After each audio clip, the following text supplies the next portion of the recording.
In 1839, Harrow Plantation made a decision it believed would end a problem forever. They chained Isaiah Crowe, an enslaved carpenter accused of destroying a fortune in property, and sealed him inside a stone cellar to await a public execution.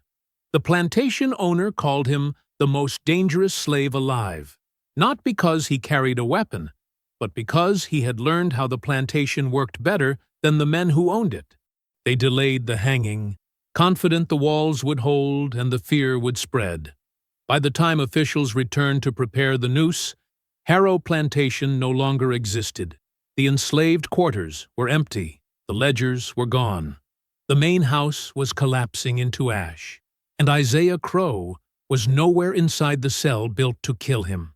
How did the man they thought was powerless turn their certainty into ruin? Before we go any further, comment where in the world you are watching from, and make sure to subscribe, because tomorrow's story is one you don't want to miss. Dawn broke over Harrow Plantation, like a blade drawn slow across flesh. The sky bled red and gold through the pines, casting long shadows across the quarters where the enslaved still slept in the brief silence before the bell. In the carpenter's shed at the edge of the property, Isaiah Crowe was already awake. He sat on a low stool, running his fingers along a piece of hickory he'd been shaping for 3 days. His hands moved with the same deliberate care they always did. No wasted motion, no hurry. At 43, Isaiah's body carried the accumulated weight of decades, shoulders rounded from constant labor, knuckles thick from years of working wood and iron, a scar cutting white through the dark skin above his left eye. His hair had gone gray at the temples. His face was unreadable. The door exploded inward. Caleb Moore filled the doorway, breathing hard like he'd run from the main house. Behind him stood 2 patrollers, white men with clubs and pistols, their faces flushed with the particular excitement that came from sanctioned violence. Moore was younger than Isaiah by 15 years, lean and cruel-looking, with pale eyes that never seemed to focus quite right. He'd been overseer for 2 years now, promoted after the last one died of drink. "Get up," Moore said. Isaiah set down the hickory. He rose slowly, keeping his hands visible. His movements were careful, economical. He did not speak. "I said, get up faster when I'm talking to you." Moore stepped forward, hand on the whip at his belt. "You hear me, Isaiah?" "I hear you."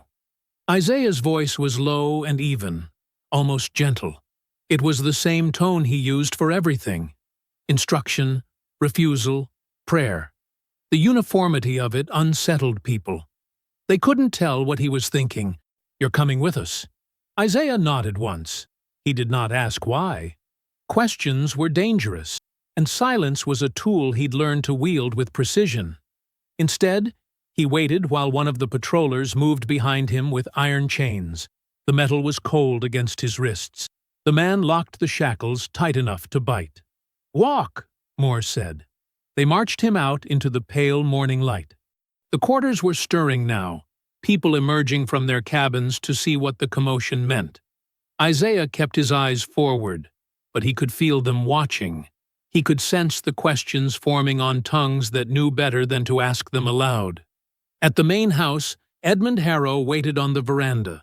He was a tall man, thin in the way of people who'd never known real hunger, dressed in a gray morning coat despite the heat that already pressed down like a wet hand. His face was sharp-featured and colorless. He held himself with the rigid posture of someone who believed suffering was a matter of moral character. Behind the house, the stable yard was in chaos. 3 horses lay dead in their stalls, already bloating in the humidity. They were Harrow's pride. Thoroughbreds brought up from Charleston, worth more than 10 men combined. Their tongues lolled black from their mouths.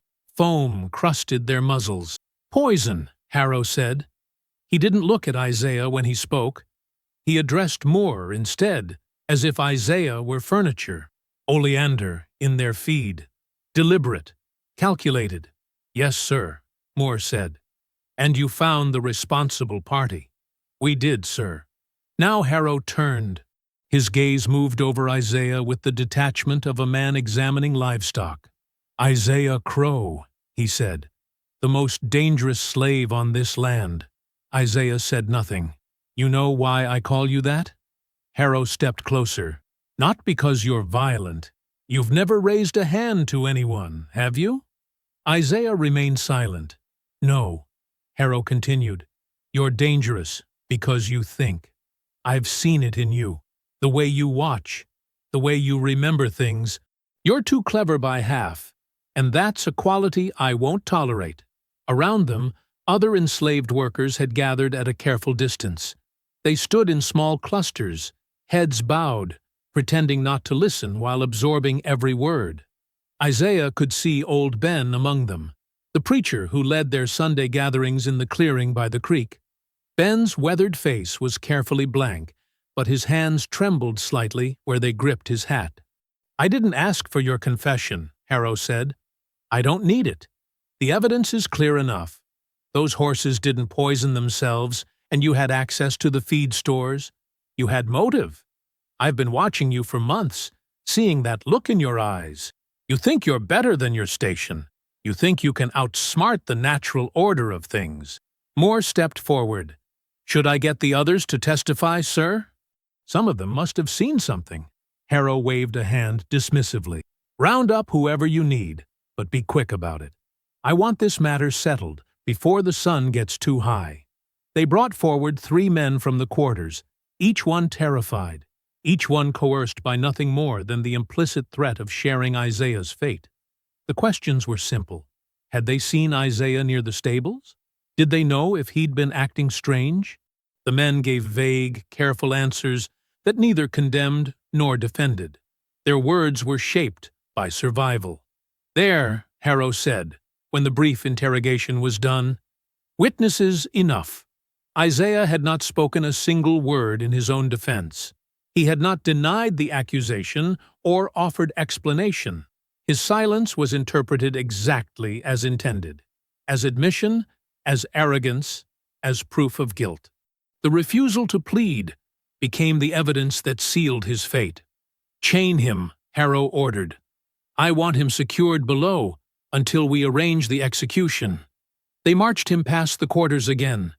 This time, Sarah Crow stood in the doorway of her cabin. Their cabin, the one they'd shared for 18 years. She was a small woman, dark-skinned and strong-backed, with hands scarred from years in the plantation kitchen. Her face showed nothing. She did not cry. She did not call out. But her eyes met Isaiah's for one brief moment, and in that exchange passed everything that could not be said aloud. Fear, grief, understanding, and something else, trust. Old Ben stood with his head bowed, lips moving in silent prayer. The other workers watched in the terrible quiet of people who'd learned that witnessing death was mandatory, but participation was not. They took Isaiah to the old stone meat cellar beneath the main house, a low structure built into the hillside, cool and dark even in summer. The door was heavy oak, reinforced with iron bands. Moore unlocked it and gestured for the patrollers to throw Isaiah inside. The cell was perhaps 8 feet square. The walls were cut limestone, the floor packed dirt. There was no window. A single bucket sat in the corner. 3 days, Moore said from the doorway. Then we hang you in front of everyone. Make an example that'll stick. The door slammed shut. The lock turned with a heavy click. Darkness swallowed everything. Isaiah stood still for a long moment, letting his eyes adjust to the absence of light. Gradually, faint details emerged. The texture of the stone, the shape of the space, the exact dimensions of his confinement. He moved forward slowly, reaching out until his palms touched the wall. His fingers traced the familiar seams between the stones, finding the places where mortar had been mixed too thin, where the joints had been deliberately weakened. His hands remembered this work. He had built this cellar himself, 12 years ago, under the supervision of a different overseer. Isaiah pressed his palm against the cool stone and felt certain. This was exactly where he needed to be. The darkness was absolute at first. Isaiah stood motionless, chains hanging heavy from his wrists, and let the silence settle over him like water. Gradually, his eyes began to separate shadow from deeper shadow. The cellar took shape in gradations of black and gray. The curve of the ceiling, the rough texture of the walls, the faint line where the door met its frame. The air down here was cool and damp, thick with the smell of old earth and limestone. Moisture beaded on the stones, condensing in the perpetual chill that made this room useful for storing meat in summer. Isaiah could hear water dripping somewhere in the corner, a steady rhythm that marked time in the absence of light. His breath created small clouds in the cold air. Above him, the plantation resumed its routine. Footsteps crossed the floor overhead, house servants moving through their duties, the scrape of furniture being repositioned, voices speaking in tones too muffled to distinguish words. The sounds were familiar. Isaiah had built this cellar, had measured the thickness of these walls, had calculated exactly how much sound would penetrate from above and below. He moved to the corner and sat down slowly, positioning himself so his back rested against the stone. The chains rattled softly with each movement. The iron cuffs had already begun to chafe his wrists, but he ignored the discomfort. Pain was information, nothing more. He closed his eyes and listened to the rhythm of the house above, cataloging each sound, noting the patterns. Hours passed. The light beneath the door shifted from gray to gold to darkness as the sun moved across the sky and eventually set. Isaiah remained still, conserving his strength, thinking through every detail of what needed to happen next. In the big house dining room, Edmund Harrow sat at the head of a long mahogany table. The evening meal was laid out before him: roasted duck, rice with gravy, greens cooked soft with fat back, cornbread still warm from the kitchen. Caleb Moore occupied the chair to his right, dressed in his best shirt for the occasion. At the other end sat Magistrate Theodore Blanchard, a heavy man with jowls that quivered when he chewed. 3 days, Harrow said, cutting into his duck with precise movements. I want every slave on this plantation, and the neighboring ones, to witness what happens when order is violated. Blanchard nodded, wiping grease from his chin with a linen napkin. A public hanging sends the proper message. These people need constant reminders of their place. Exactly. Harrow set down his knife and fork, his plate barely touched. He rarely ate much at supper. This man, Isaiah, he's been a problem for years. Too clever, too composed. Other slaves look to him, even when he's not speaking. That kind of influence is more dangerous than outright rebellion. Moore leaned forward. He built half the structures on this property, sir. Knows every building inside and out. If he'd wanted to cause real damage, he could have done far worse than killing horses. Which is precisely why we must act decisively, Harrow said. Before he gets any ideas about escalation. Blanchard reached for his wine glass. I'll sign the order tonight. Execution by hanging 3 days hence at dawn. We'll erect the scaffold in the main yard where everyone can see. Make it public record, Harrow added. I want other plantations to know we don't tolerate insubordination in any form. Consider it done. Blanchard raised his glass. To proper order and swift justice. They drank. Outside the dining room windows, darkness had settled completely over the plantation. In the quarters, people moved quietly through their evening routines, aware that something fundamental had shifted, but uncertain what it meant. Old Ben arrived at the cellar door near full dark, carrying a tin plate with cornbread and a cup of water. The guard unlocked the door and stepped back, letting the old man descend the 3 stone steps into the darkness. 5 minutes, the guard said from above. No longer. Ben's eyes took time adjusting. When he finally made out Isaiah's shape in the corner, he moved slowly forward and knelt, setting down the plate and cup. His joints creaked with the motion. He was past 70 now, his beard gone completely white, his hands gnarled from decades of field work before age had relegated him to lighter duties. "Brought you some food," Ben said quietly. Isaiah reached for the cup first, drinking slowly. The water was cool and clean. He set it down and broke off a piece of cornbread but didn't eat immediately. "They saying 3 days," Ben whispered. "Dawn hanging, public." Isaiah nodded. His face showed nothing. "You want me to pray with you?" "Not yet." Isaiah's voice was barely audible. "Tell me something first. The guards, they rotate every 6 hours?" Ben looked confused. I think so. Why you asking about—" "And the door hinges. I built them 12 years back. They been oiled regular since then?"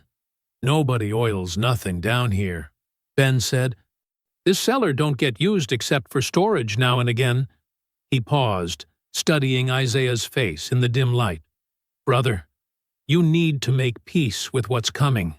Ain't no sense in—" "The mortar between these stones," Isaiah interrupted gently. "You remember when they had it repaired? Was that 8 years ago or 9? Ben's expression shifted to something like sorrow.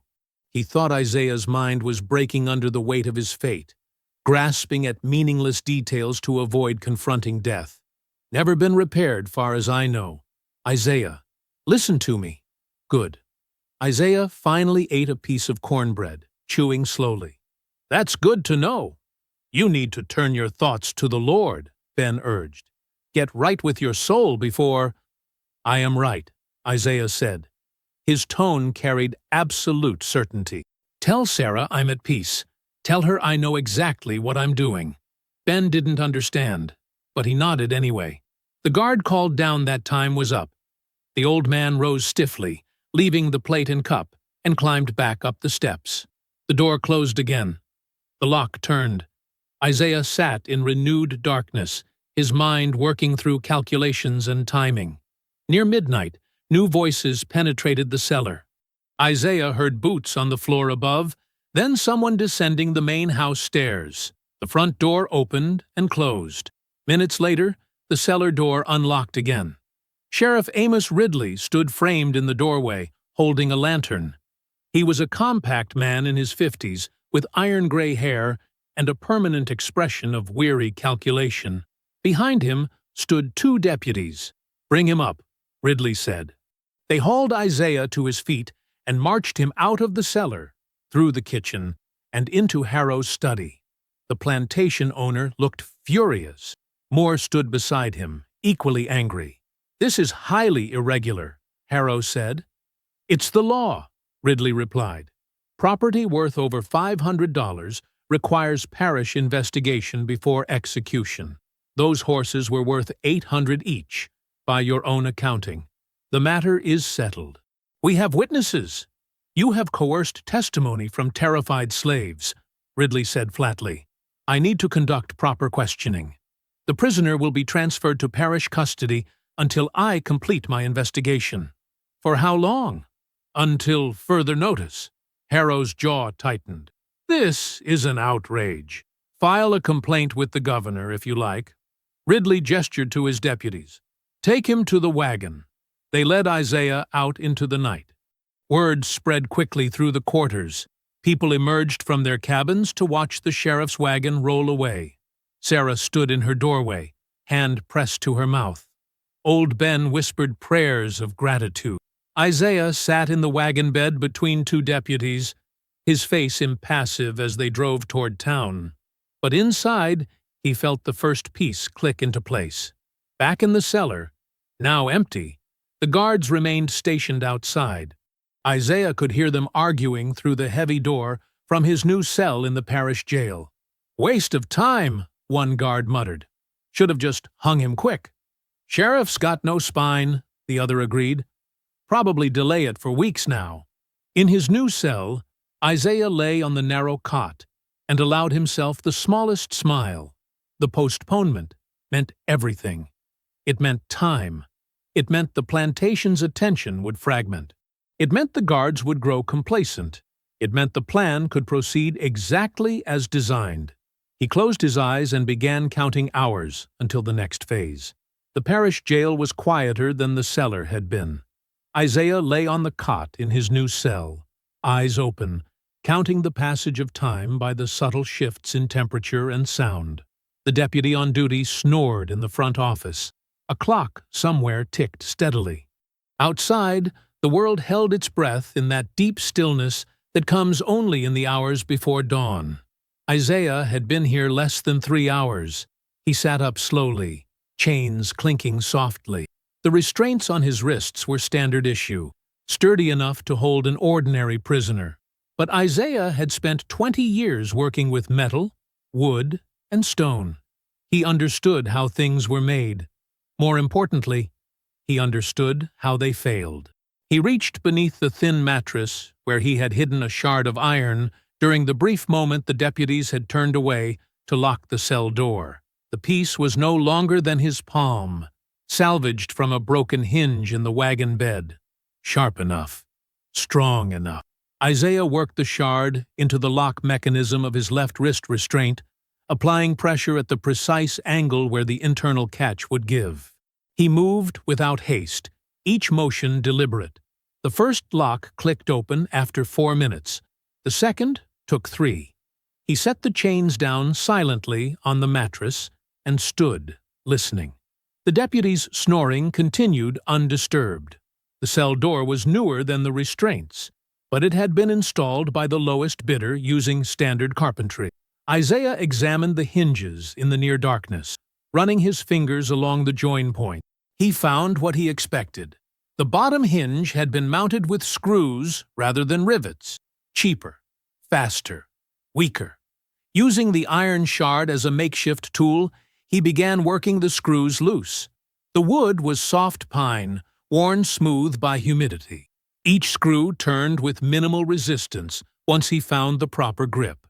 He removed 3 screws from the bottom hinge, then 2 from the middle, creating just enough play to lift the door free of its frame without making noise. Isaiah eased the door open 6 inches and slipped through.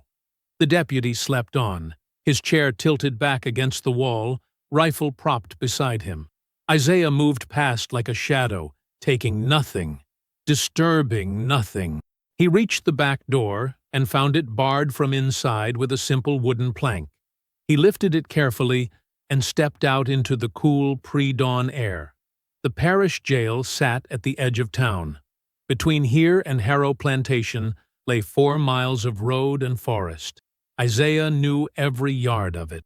He had walked it countless times, carrying tools and materials, building structures for men who believed he would never use that knowledge against them. He moved through the darkness with certainty, following paths invisible to anyone who had not spent decades memorizing every detail of this land. The plantation appeared peaceful when Isaiah reached its borders. No lights burned in the big house. The quarters were dark and silent. Only the livestock moved restlessly in their pens, sensing something wrong in the air. Isaiah circled to the rear of the main house where the old cellar entrance stood. The guards had been reassigned after his transfer to the parish. Harrow likely assumed the threat had been removed. The door stood unattended.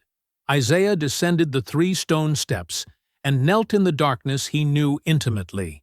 He pressed his hands against the wall at ankle height, finding the 7th stone from the left corner. He had set this stone himself 12 years earlier, during repairs following a storm. He had set it deliberately loose, held in place only by old mortar that he had mixed too thin to properly cure. The stone came free with steady pressure.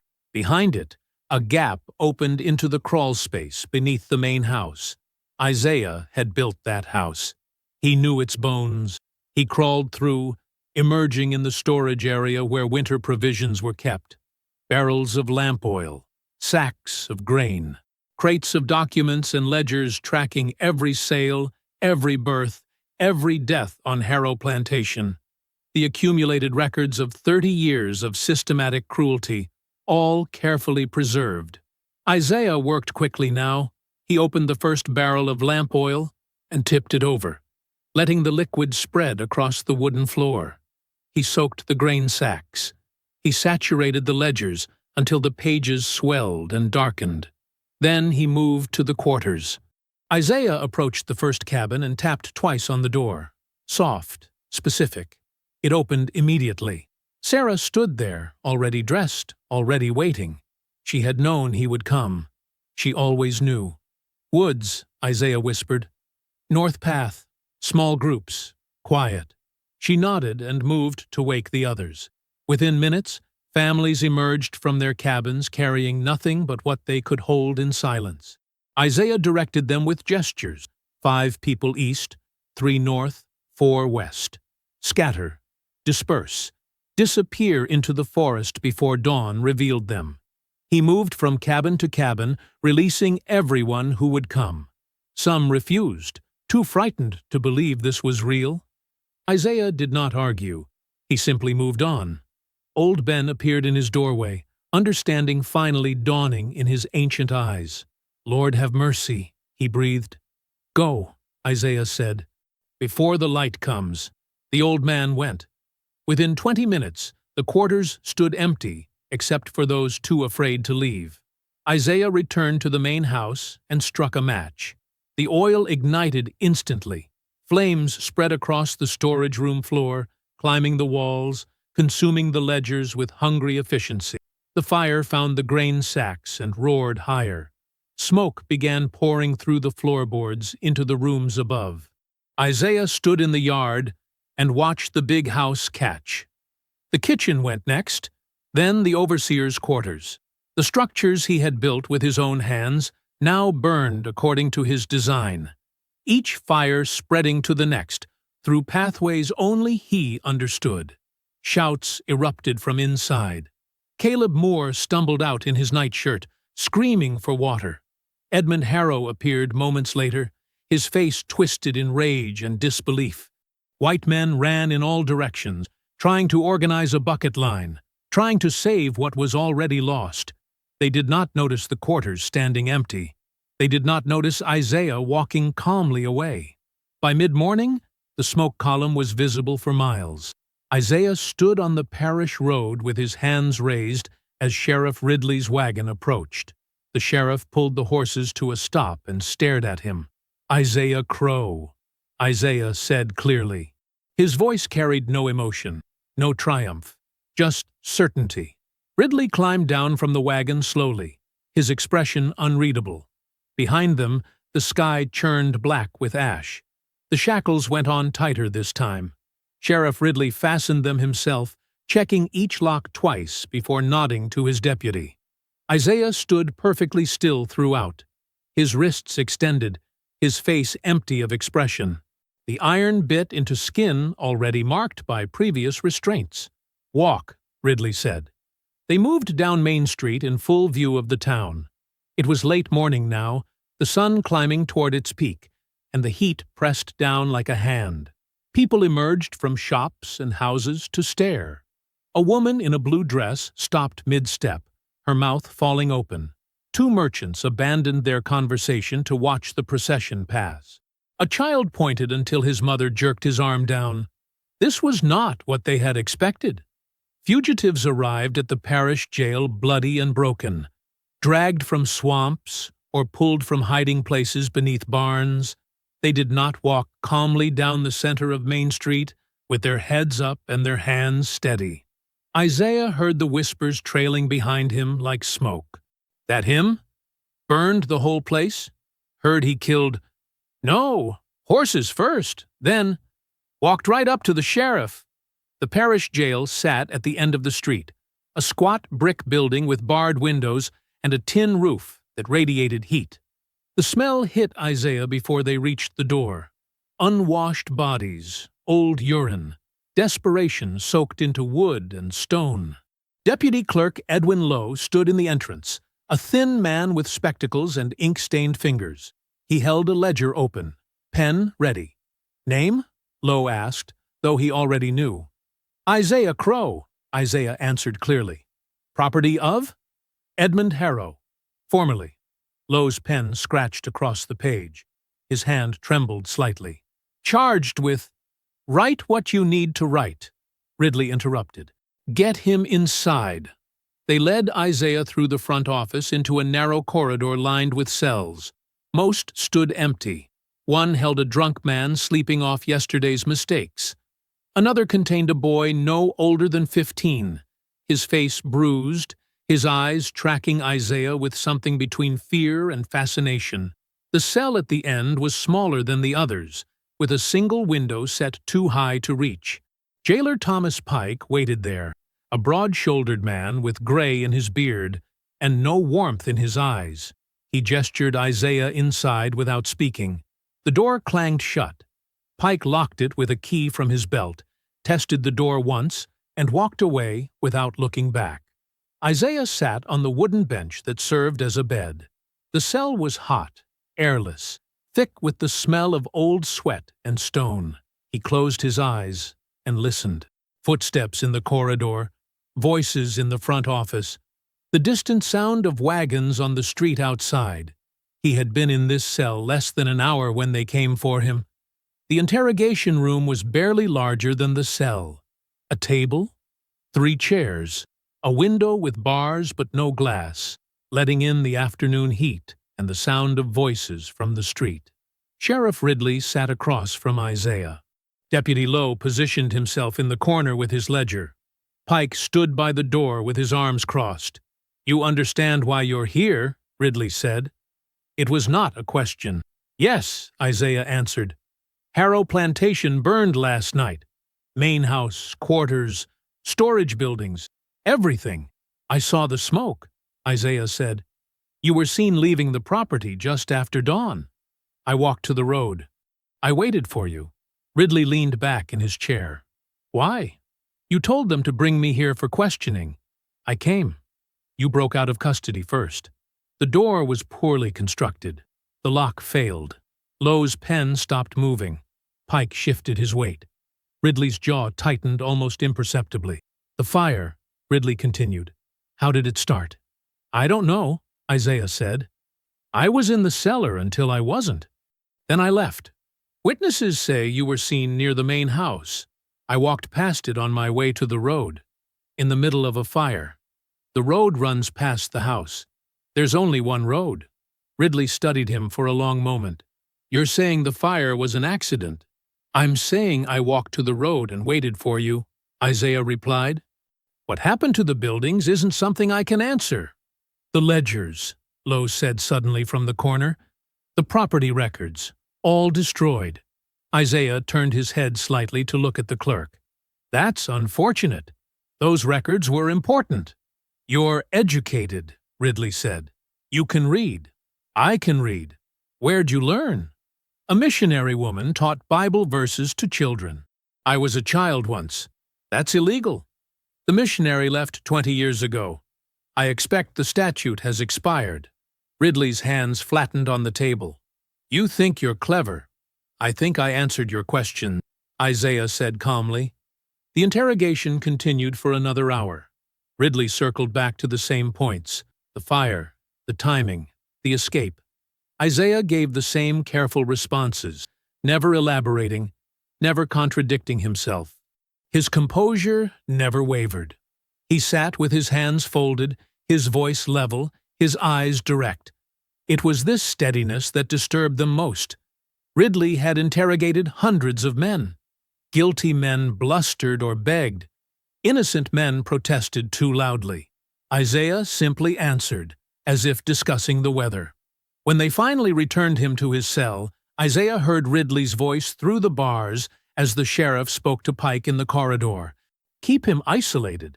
No visitors except me." "What about the planters?" Pike asked. "They're already gathering, talking about a rope." "Let them talk.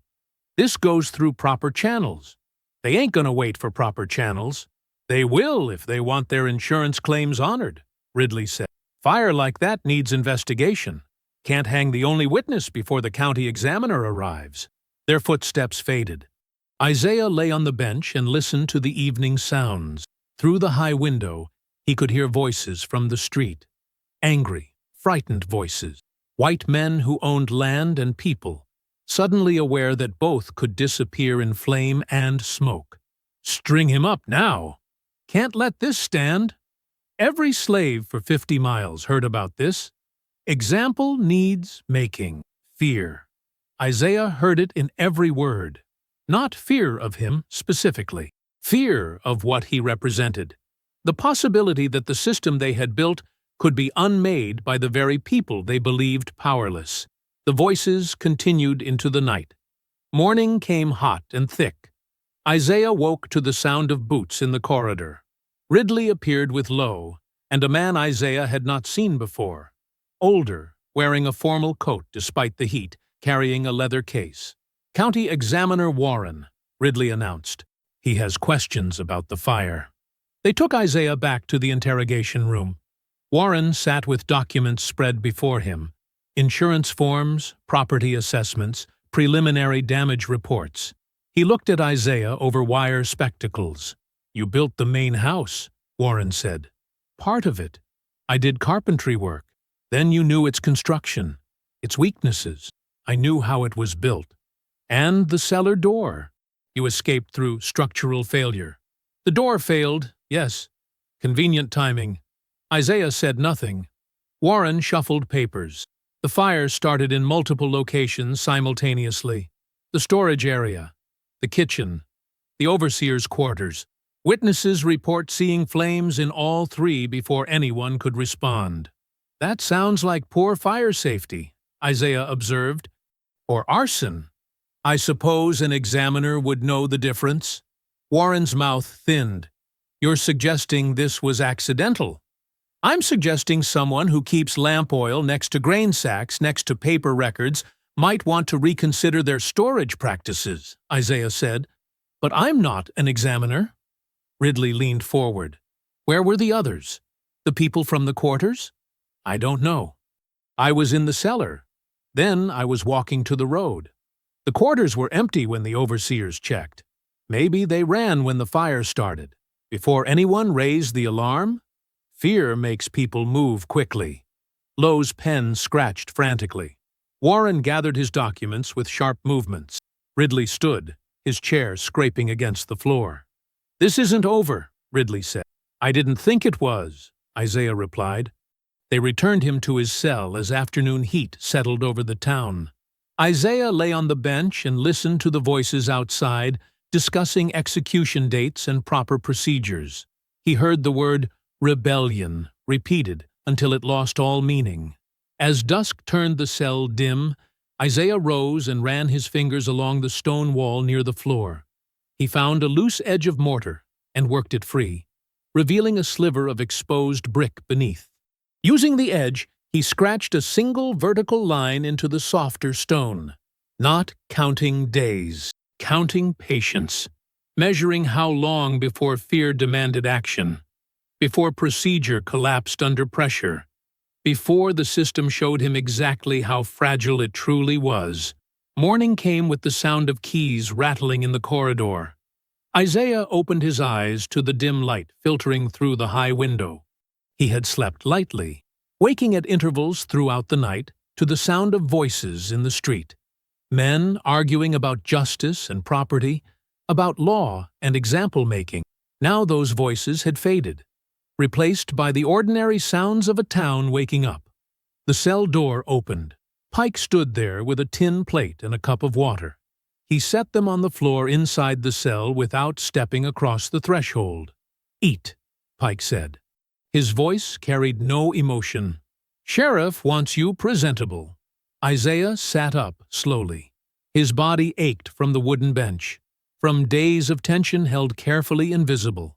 He picked up the plate. Cornmeal mush, a piece of salt pork, bread so hard it might have been baked days ago. He ate methodically, aware of Pike watching from the doorway. "You got a name in the papers," Pike said after a long silence. Isaiah paused mid-bite. He looked up. Pike's expression remained flat. "Courier came through from New Orleans. Brought newspapers. You're famous." "Famous," Isaiah repeated quietly. "Dangerous slave burns plantation." "That's the headline."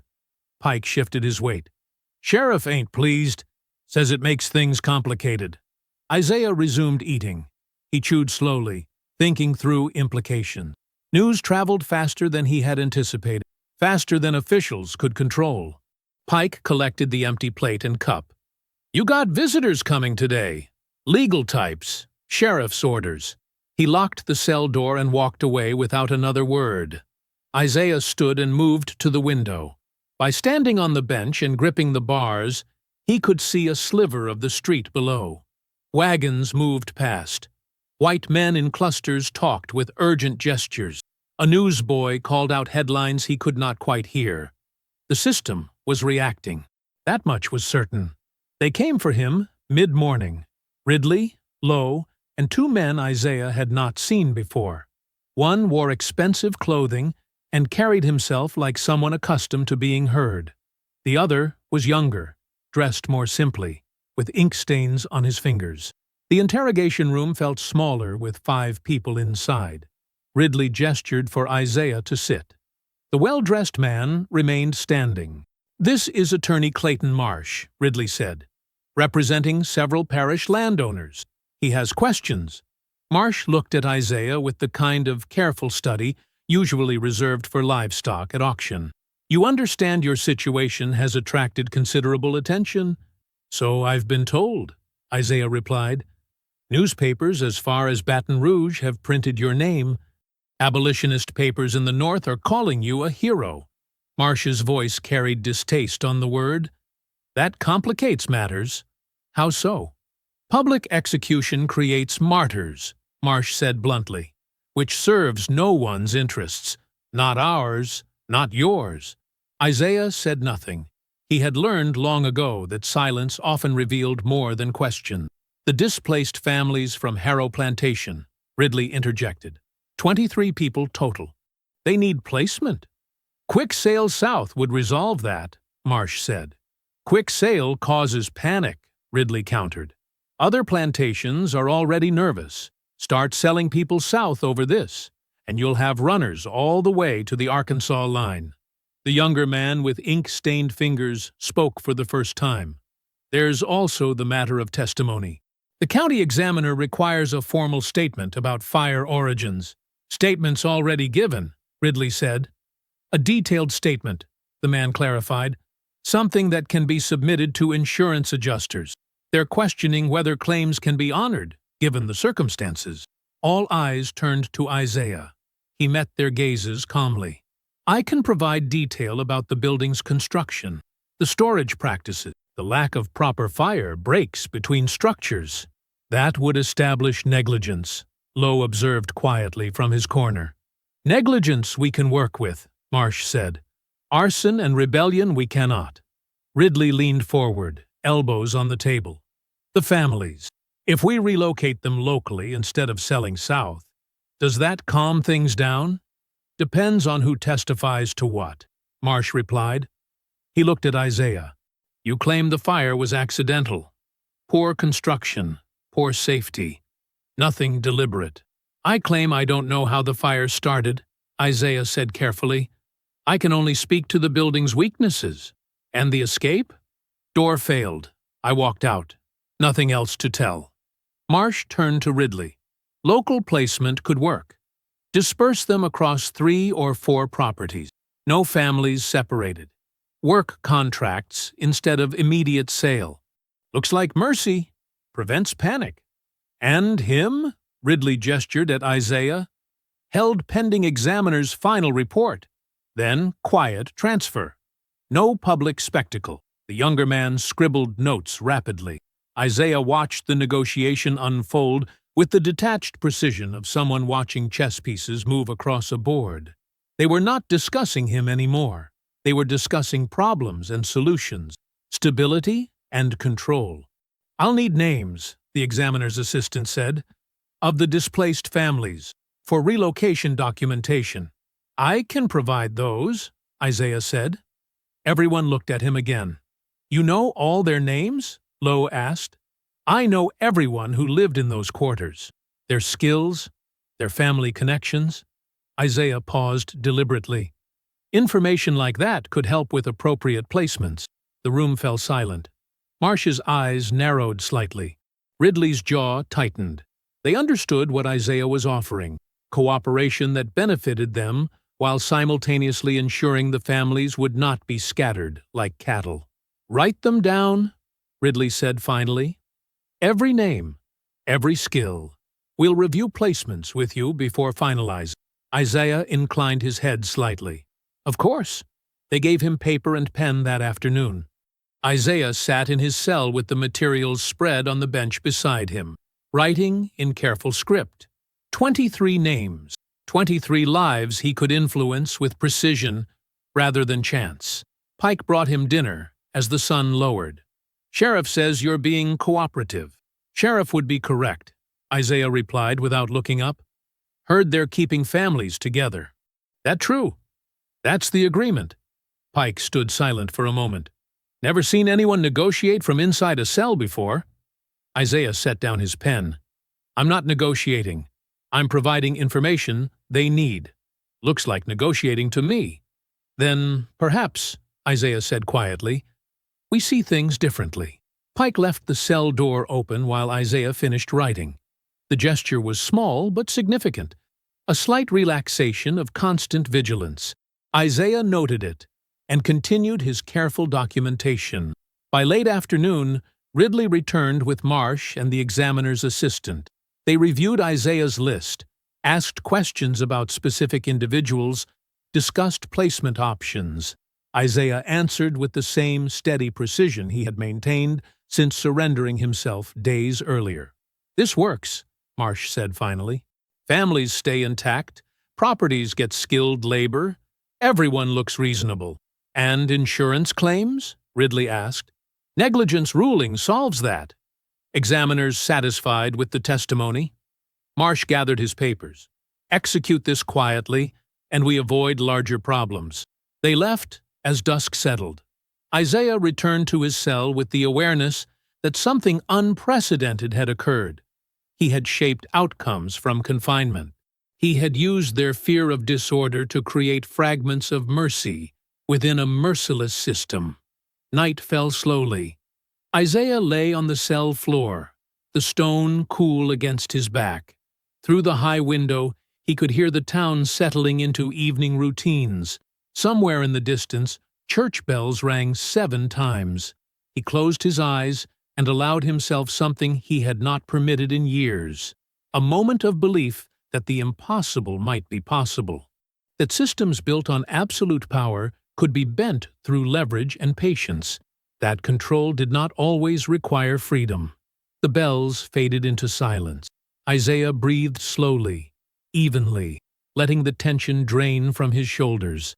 For the first time since the fire, he permitted himself to imagine that his plan might actually work.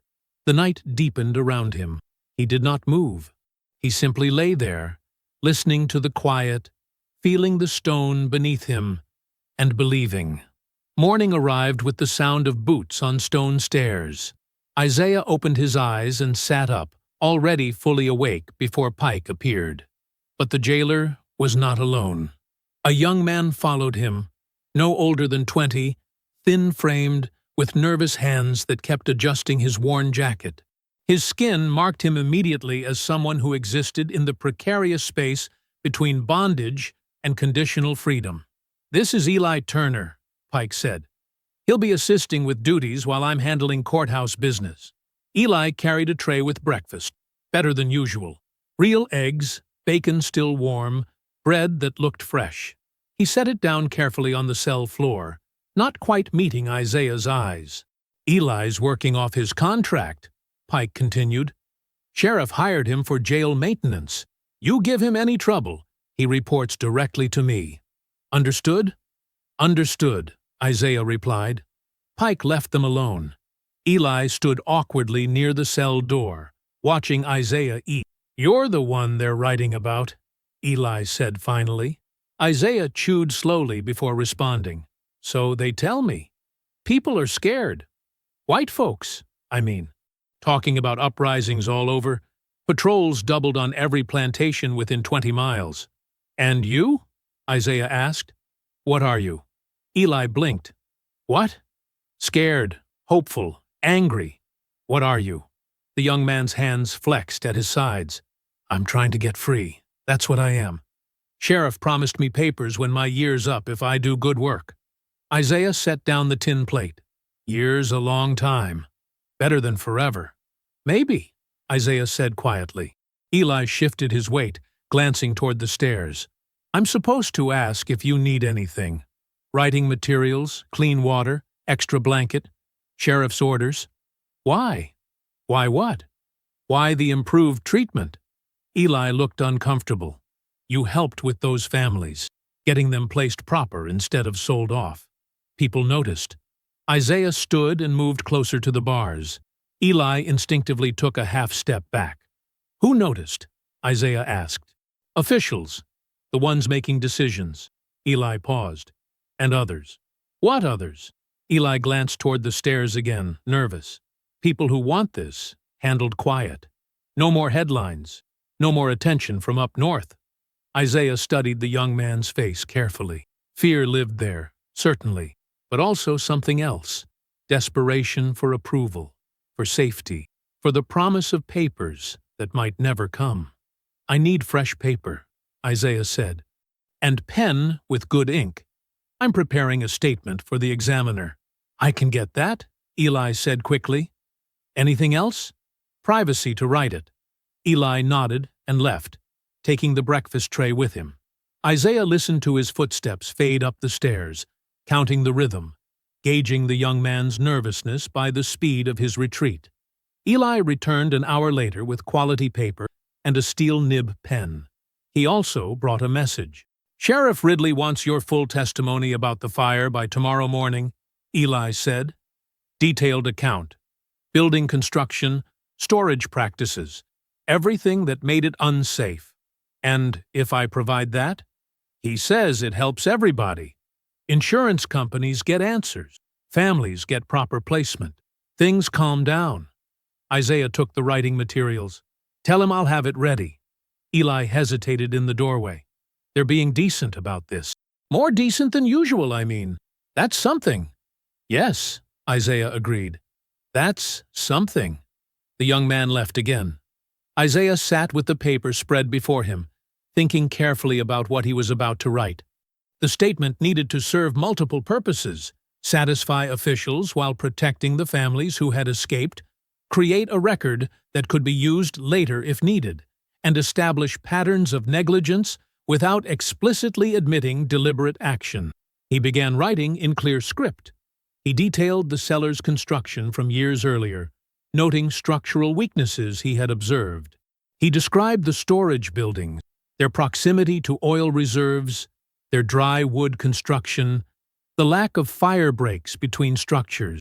He listed safety violations he had witnessed but never been permitted to correct. Everything he wrote was true. Everything he wrote was also incomplete. By late afternoon, he had filled 4 pages with careful testimony.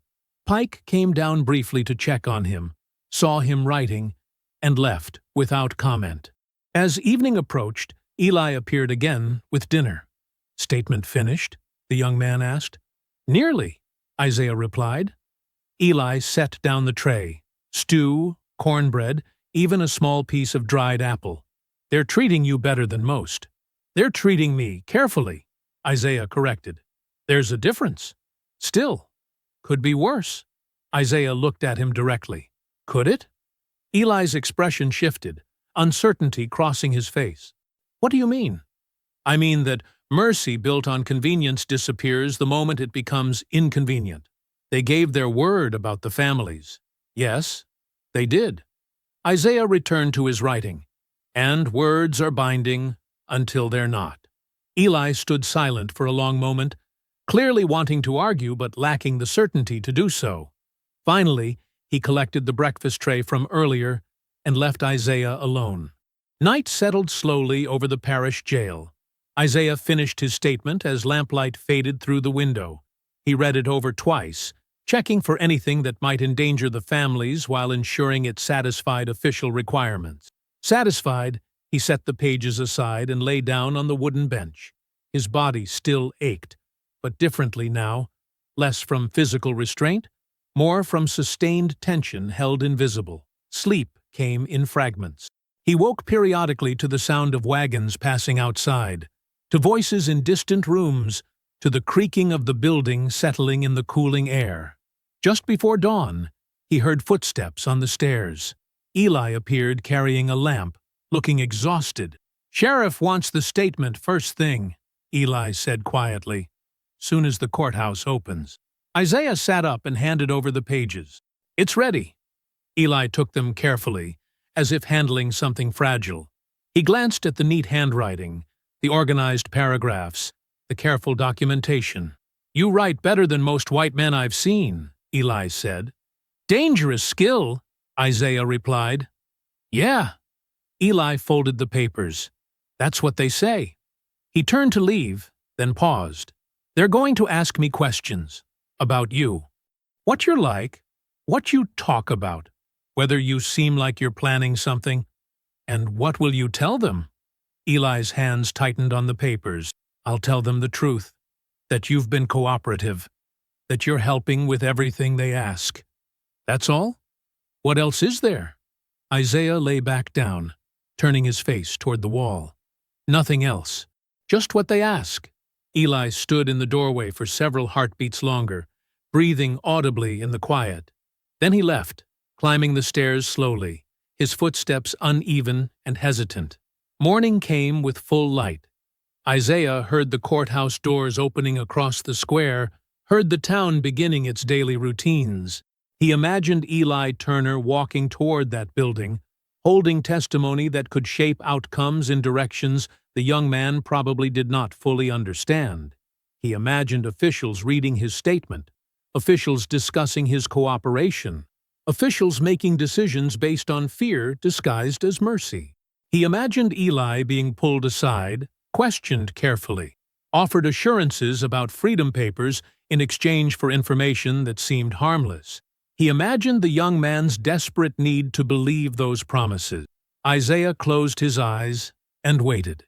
The morning stretched ahead of him, full of possibilities he could not control. All he could do now was trust that his careful words would serve their purpose, and that Eli Turner's hope would not become another tool for the system to wield. Across the square, Eli Turner stood outside the courthouse door. The sun climbed higher, warming the morning air. Inside, he could hear voices, official voices, the kind that held power over life and freedom. He looked down at the folded papers in his hands. Isaiah's testimony. Truth carefully constructed to protect people Eli would never meet. Sheriff Ridley had promised him freedom papers. 1 year of good work, no trouble, complete cooperation. Then he could leave. Then he could be his own person, make his own choices, live without constantly checking over his shoulder. All he had to do was answer questions honestly, tell them what he observed, help them understand the man in the cell below the jail. Simple, straightforward, the path to everything he wanted. Eli's hand touched the door handle. He could hear his own breathing, loud in his ears. His fingers trembled slightly. Inside, they were waiting. Outside, the morning continued around him. Wagons rolling past, people walking to their business, the world moving forward whether he made a choice or not. He stood there, frozen between wanting and knowing, between survival and something he could not quite name. The door handle felt cold beneath his palm. The courtroom filled slowly that morning. Isaiah heard them gathering from the holding cell beneath the courthouse, boots on floorboards, chairs scraping, low conversations that echoed through the vents.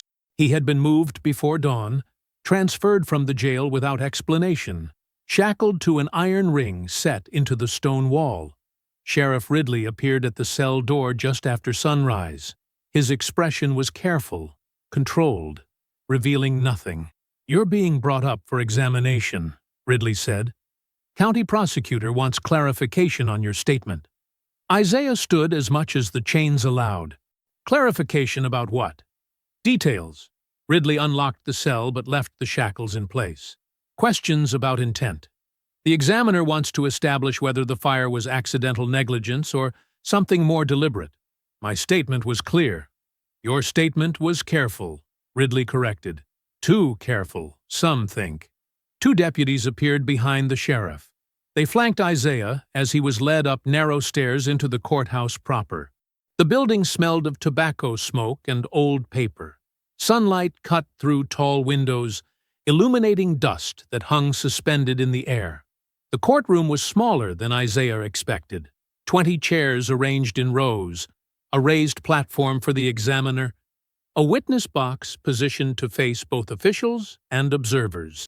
White men filled most of the seats, planters he recognized, merchants from town, a few he did not know who carried themselves with the rigid certainty of men accustomed to being heard.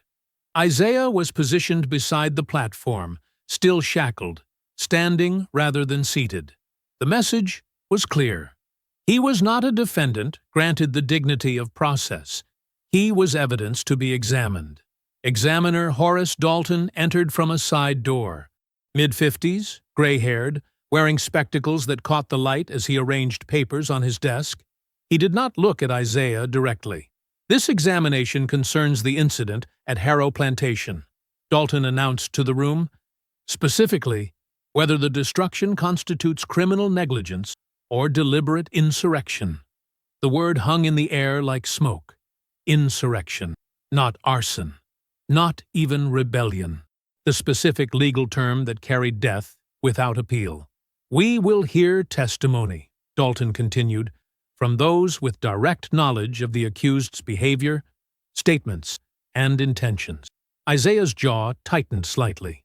The examination was predetermined. They were not seeking truth.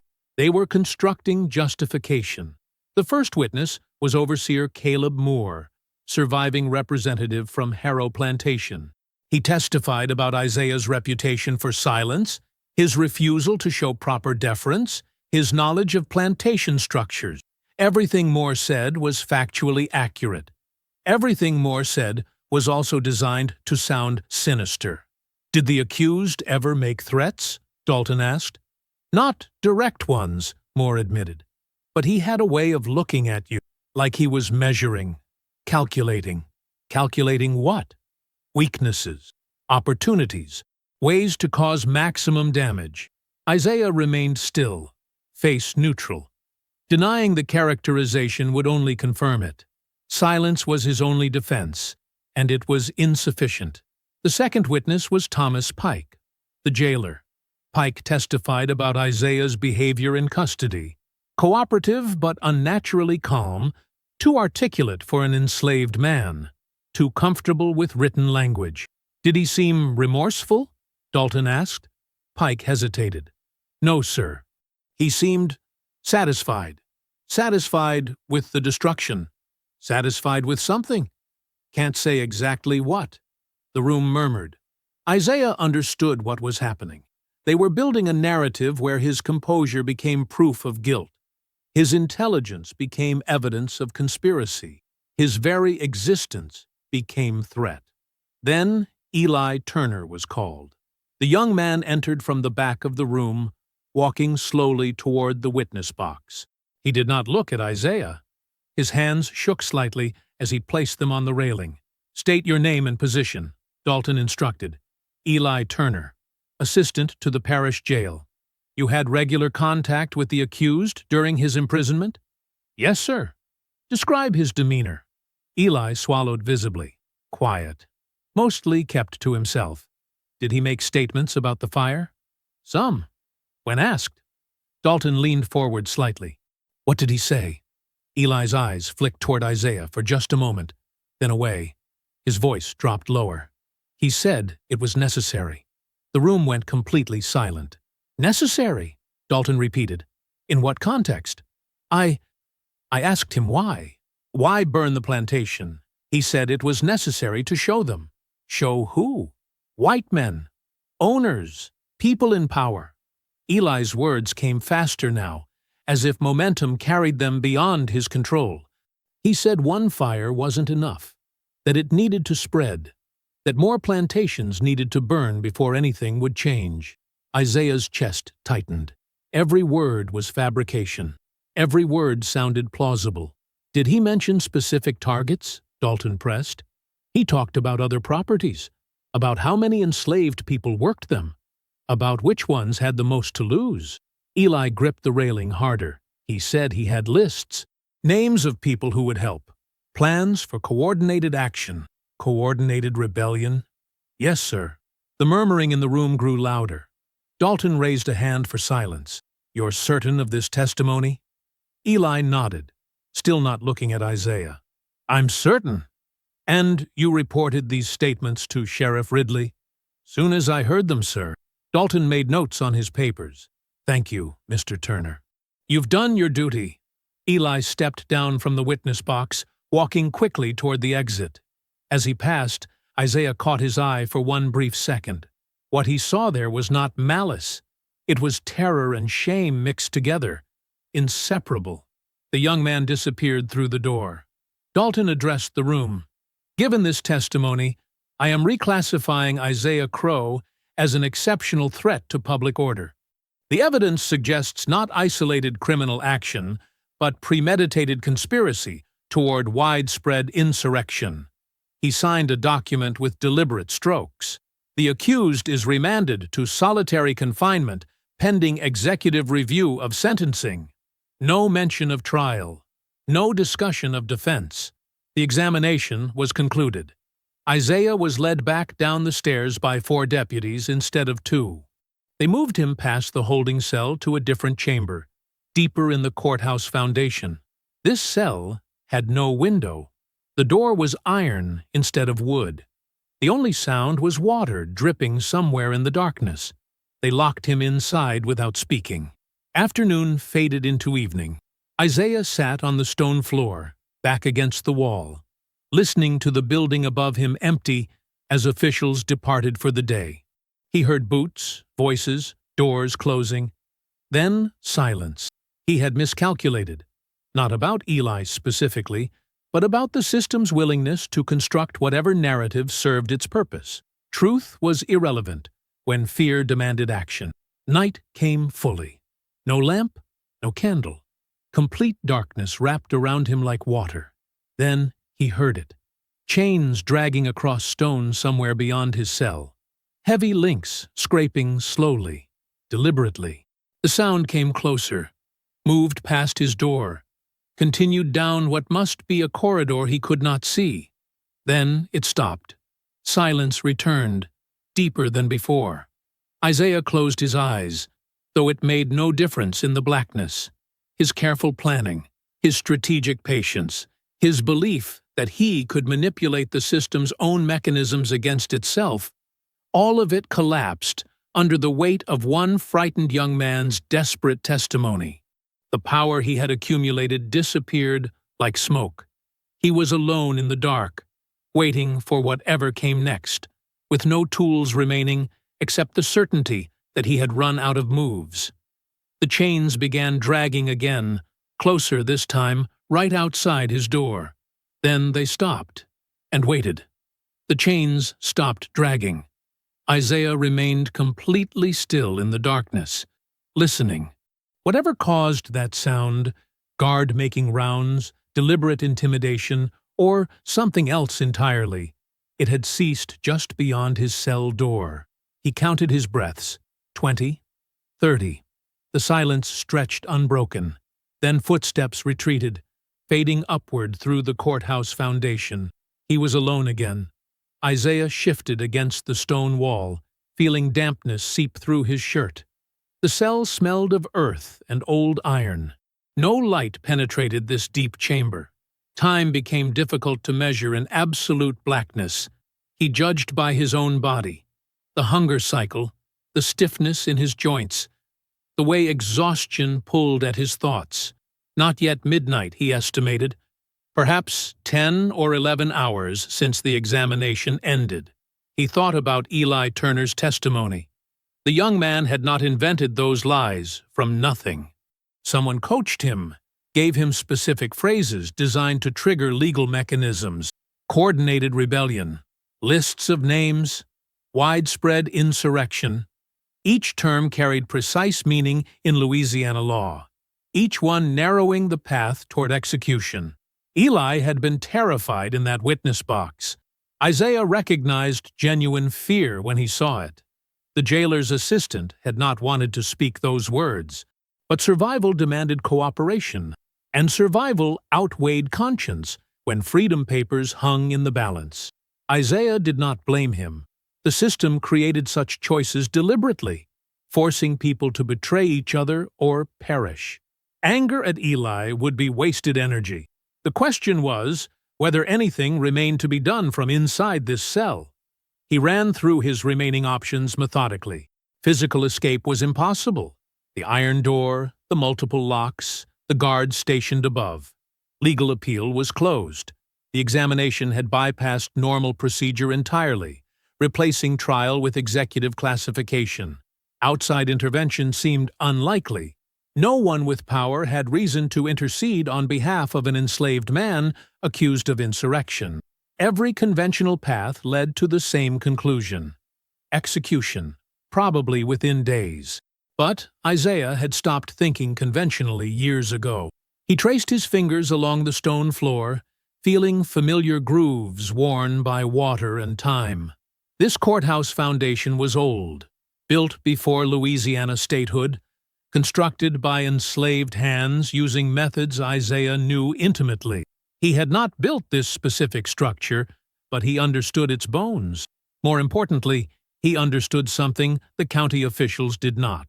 3 weeks ago, before the fire, before the arrest, before any of this began, Isaiah had taken certain precautions, small actions that seemed insignificant at the time, preparations made not from paranoia, but from the simple knowledge that power always demanded accounting. He had kept records, not the plantation ledgers that burned with Harrow's big house. Different records, personal documentation compiled over months, copied carefully during rare moments of privacy, written in his own hand using materials scavenged and concealed. Lists of sales, names of families separated, dates of punishments administered, values assigned to human beings in Edmund Harrow's own accounting. Evidence. Detailed. Specific. Undeniable. Isaiah had wrapped those papers in oilcloth and given them to a river pilot named Jacob Morris 3 weeks before the horses died. Morris owed Isaiah a significant debt from years past, a favor rendered that could never be publicly acknowledged. The pilot had agreed to carry the package north without asking questions, delivering it to a specific address in Cincinnati that Isaiah had memorized from abolitionist newspapers Old Ben sometimes acquired. The Philanthropist, an anti-slavery press that published regularly, widely read in free states, occasionally reprinted in sympathetic papers further east. Isaiah had provided context in a brief letter, unsigned, but containing enough detail to authenticate the accompanying documents. He explained the systematic cruelty of Harrow Plantation, the economic mechanisms that sustained it, the specific ways enslaved families were destroyed through calculated separation and sale. He had not expected immediate results. Abolitionist newspapers took time to verify sources, to set type, to distribute copies. Even in the best circumstances, publication would require weeks. But he had counted on something. If his own situation deteriorated, if he found himself facing execution without defense, those records might serve as final testimony, evidence surviving him, outlasting the system's attempt to silence his existence entirely. 3 weeks ago seemed very far away now, sitting in complete darkness. But if his timing had been correct, if Morris had delivered the package promptly, if the editors had worked quickly, then publication was imminent. Isaiah breathed slowly, forcing his mind to remain clear. Hope was dangerous. Expecting rescue was foolish. But he had learned long ago that systemic power feared exposure more than individual rebellion. Violence could be suppressed. Uprisings could be crushed. But documented evidence, properly distributed, created problems that could not be solved with rope and iron. The courts could execute him quietly. They could bury his body without ceremony. They could erase his name from every official record. They could not erase what was already published. Hours passed in the darkness. Isaiah drifted between wakefulness and exhausted half-sleep. His body demanding rest, his mind refused to grant. He heard rats moving through the walls, water dripping with metronomic regularity, distant thunder suggesting rain somewhere outside. Gradually, almost imperceptibly, the quality of darkness changed. Not true light, but the faint suggestion of approaching dawn filtering down through cracks in the foundation above. Gray replaced absolute black. Isaiah pushed himself upright, joints protesting. His throat was dry. No one had brought water since yesterday afternoon. Thirst sharpened his awareness, making the wait more acute.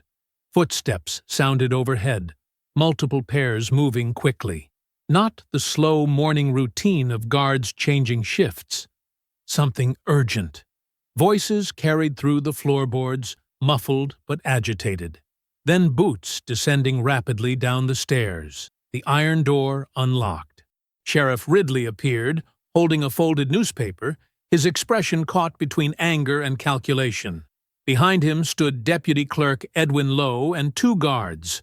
Ridley did not enter the cell. He simply held up the newspaper so Isaiah could see the headline across the front page.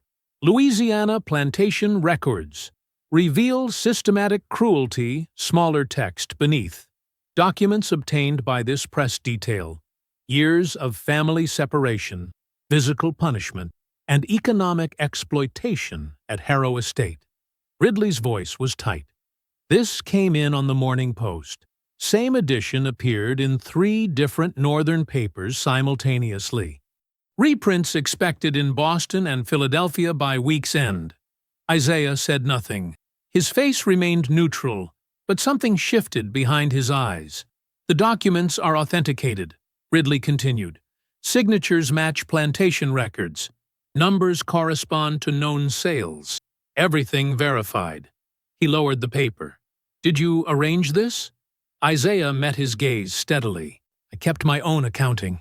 When? Before. Before what? Before I became too dangerous to keep alive. Ridley's jaw worked silently. Behind him, Lowe whispered something urgent. The sheriff waved him quiet. The county prosecutor received telegraph notice an hour ago, Ridley said carefully. Abolitionist legal societies are monitoring your case. They're threatening formal complaints if execution proceeds without proper trial. Isaiah remained silent. You understand what you've done?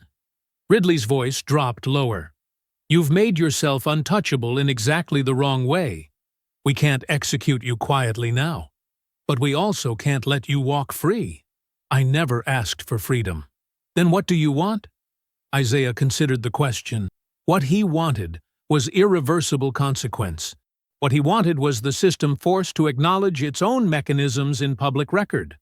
What he wanted was the certainty that even if they killed him tomorrow, the evidence would outlast their ability to suppress it. He had that now.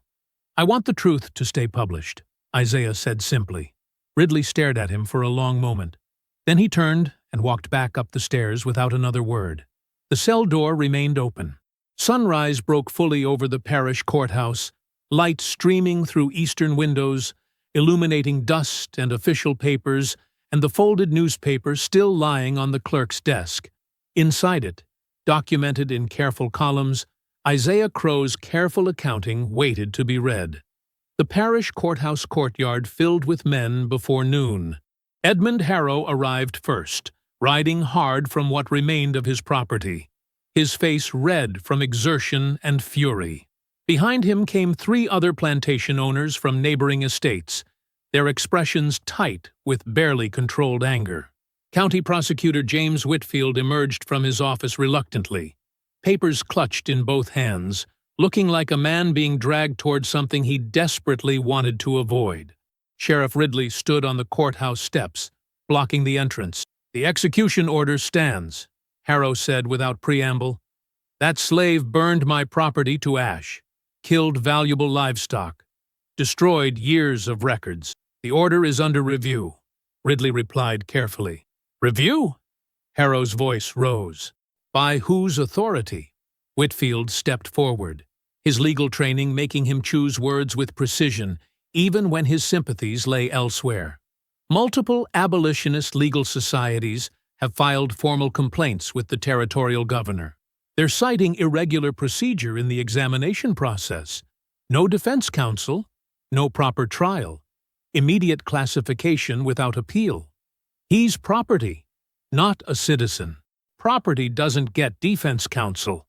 Perhaps. Whitfield's voice remained level. But the newspapers up north are calling it a lynching dressed in legal language. They're comparing Louisiana courts to frontier vigilante justice. The other planters muttered among themselves. One of them, a thin man named Carlyle who owned land along the river, spoke up. Execute him anyway. Show them we don't bend to northern pressure. And have federal marshals arrive within a month? Whitfield shook his head. The documents that Slave leaked are authentic, verified. They show systematic violations of even the minimal protections enslaved property supposedly receives under Louisiana law. If we make him a martyr now, those same legal societies will use it to push for intervention. So what do you propose? Harrow demanded. Let him walk free? Absolutely not. Whitfield glanced at Ridley, who nodded slightly. We sell him, deep south, Mississippi or Alabama. Get him out of Louisiana jurisdiction entirely. Silence fell across the courtyard. Sale, Harrow repeated slowly, tasting the word.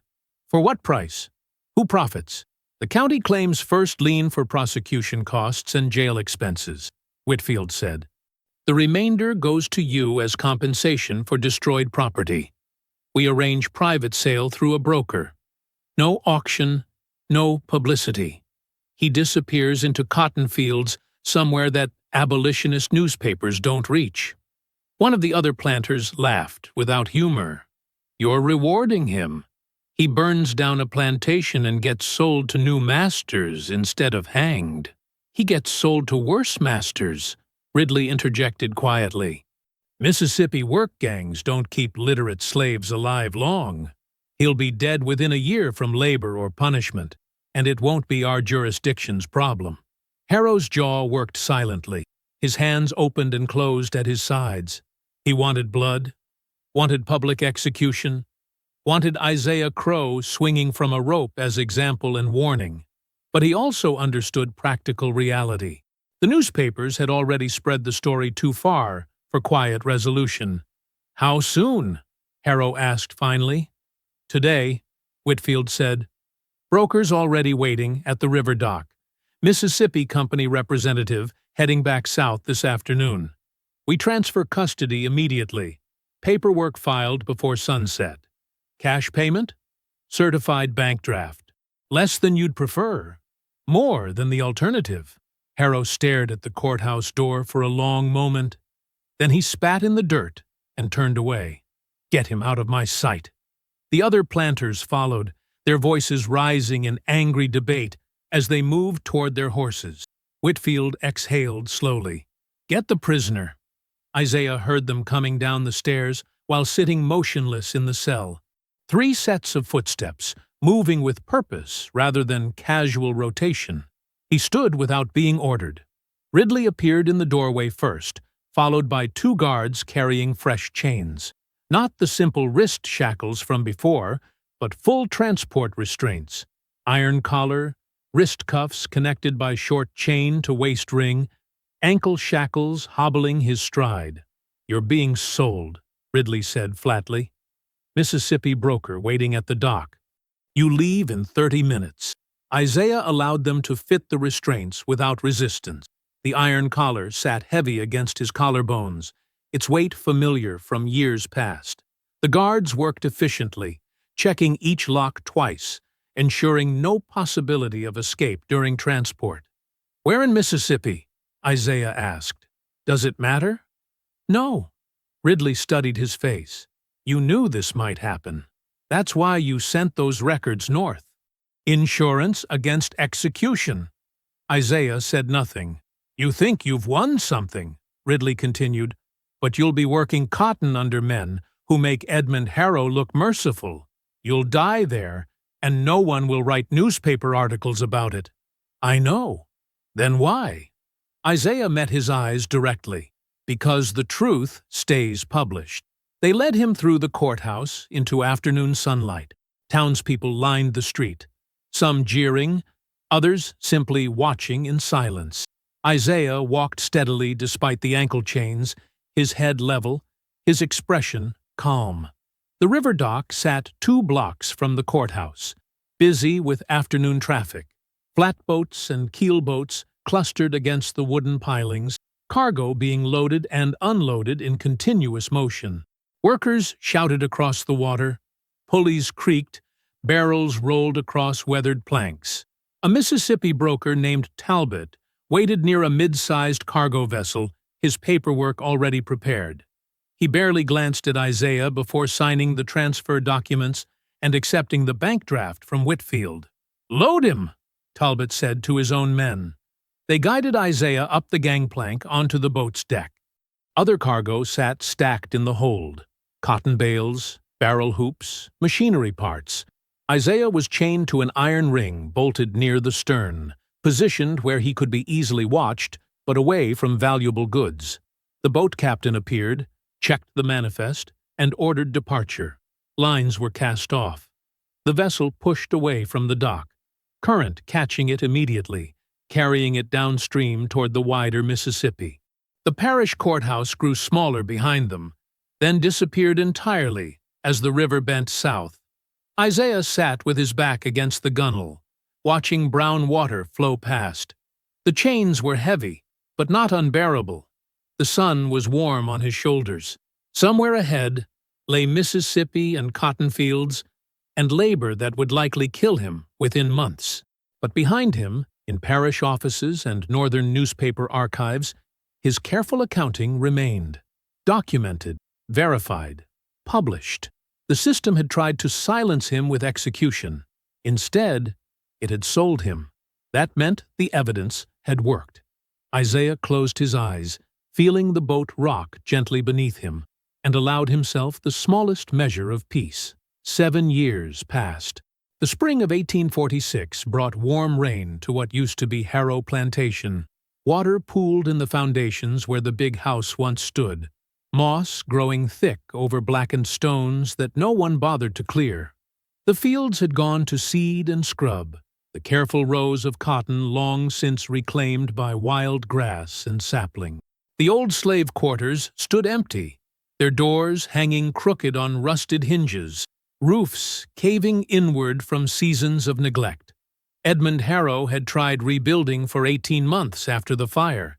But the published records, Isaiah's careful accounting of every irregularity, every violated procedure, every documented cruelty, had drawn enough scrutiny that credit dried up. Northern banks refused loans. Local factors demanded cash payments he couldn't provide. The remaining enslaved people he owned had been seized for debt and sold at auction. By late 1847, Harrow himself had disappeared. Some said to Texas, others claimed he'd died of drink in New Orleans. No one knew for certain. No one particularly cared. The land sat abandoned, legally tangled in claims and counterclaims, too notorious for respectable purchase, too valuable to simply release. So it waited, growing wild, slowly erasing what had been. Sarah Crow walked along the old property line on a Tuesday morning, a cloth bundle tucked under one arm. She was 53 now, her hair mostly gray beneath a faded headscarf, her hands gnarled from years of washing and mending. But she walked freely, lived freely, had papers saying so, signed by a sympathetic magistrate in 1848 after legal pressure from abolitionist societies finally forced Louisiana to review dozens of questionable ownership claims. She crossed what used to be the main road onto a smaller tract of cleared land. 5 acres, surveyed and registered, deeded to 3 formerly enslaved families who'd pooled resources and legal help to purchase it outright. The soil was decent, the water table reliable. They'd built modest cabins, planted vegetables, and a small cotton plot. kept chickens and 2 goats. Old Ben sat on a porch step outside the nearest cabin, his Bible open on his knees. He was past 70 now, half blind, but still preaching on Sundays to whoever would listen. He looked up as Sarah approached, his weathered face creasing into a smile. "Morning, Sarah." "Morning, Ben." She held up the bundle. "Brought thread and needles." Mary's boy tore his shirt again. "That child tears everything he touches, growing too fast for his own good." Ben shifted on the step, making room. "You staying for dinner?" "Might." Sarah sat beside him, setting the bundle down carefully. "How's the planting?" "Coming along. Ground's still hard in places, but it yields. Slow work for old hands, but it yields." They sat in comfortable silence, listening to chickens scratch in the dirt, and children's voices rising from behind the cabin. 2 boys chasing each other, laughing, their feet pounding the earth without fear of punishment. "You think about him?" Ben asked quietly. Sarah didn't need to ask who. "Every day." "Think he's still alive?" "No." Her voice was matter of fact. Mississippi cotton fields don't keep men like Isaiah alive long. He knew that when they loaded him onto that boat. Then why'd he do it? Sarah looked across at the abandoned Harrow land, at the wilderness reclaiming what slavery had built. Because burning it down wasn't enough. He needed it to stay down. Ben nodded slowly, understanding what she meant. The fire had destroyed property. The records had destroyed legitimacy. One was dramatic. The other was permanent. "Those newspapers still talk about him sometimes," Ben said. "Saw one last month in town. Called him a martyr for the cause." "He wasn't a martyr. Martyrs die for principles. Isaiah died making sure the consequences lasted. That different?" "Yes." Sarah picked up the bundle and stood. "Martyrs inspire." Isaiah calculated. "There's no poetry in what he did, just arithmetic. He added up what the system cost us and made sure they paid in ways that couldn't be hidden or forgiven or forgotten." She walked toward the cabin where Mary was hanging laundry on a rope line stretched between 2 posts. The younger woman looked up and waved, calling out thanks for the thread. Sarah waved back, moving to help pin shirts and pants to the line, while they talked about ordinary things, recipes, weather, whose turn it was to mind the goats. Later that afternoon, after dinner was eaten and dishes cleaned, Sarah walked back toward her own small house 2 miles away. She'd purchased it with money saved from washing work and a small settlement payment the parish had been legally forced to provide. 1 room, sturdy walls, a real door with a lock that only she controlled. As she walked, she passed other small properties. Families who'd survived, who'd found ways to buy land or negotiate tenancy agreements. Not many. Not enough. But more than there would have been if the system had simply continued undisturbed. The sun was setting when Sarah reached her house. She unlocked the door, lit a lamp, and sat at her small table near the window. In the fading light, she could just make out the distant tree line where Harrow plantation land began. No one would rebuild there. The ground was legally poisoned, historically stained. Eventually, someone might clear the title and subdivide the acres. But it would never again be Harrow Plantation. That name had died with the records Isaiah published, with the scrutiny those records invited, with the systematic dismantling that followed. Sarah touched the edge of the table, feeling the smooth wood beneath her fingertips. Isaiah had made this table 15 years ago, before everything changed, before the fire, before the trial, before Mississippi. His hands had measured and cut and sanded this wood until it was level and true. She didn't pray for his soul, didn't romanticize his choices, didn't pretend his actions were anything other than what they were. Calculated destruction born from calculated patience. But she lived free because he'd refused to simply burn and flee. She owned property because his records had forced legal review. She locked her own door at night because the system he'd exposed couldn't quietly rebuild itself. That was enough. Outside, full darkness settled over the abandoned plantation land. No lights burned there, no voices called, just empty fields slowly returning to wilderness, and the quiet stability of families who'd survived long enough to see the ground become their own. Justice without applause, consequence without celebration. Isaiah Crow's true legacy, not freedom for himself, but fractures too deep to quietly repair. Sarah extinguished the lamp and lay down to sleep in her own house, on her own land, under a roof that no one else controlled. The night was still. The ground was hers. I hope you found that story powerful. Leave a like on the video and subscribe so that you do not miss out on the next one. I have handpicked 2 stories for you that are even more powerful. Have a great day.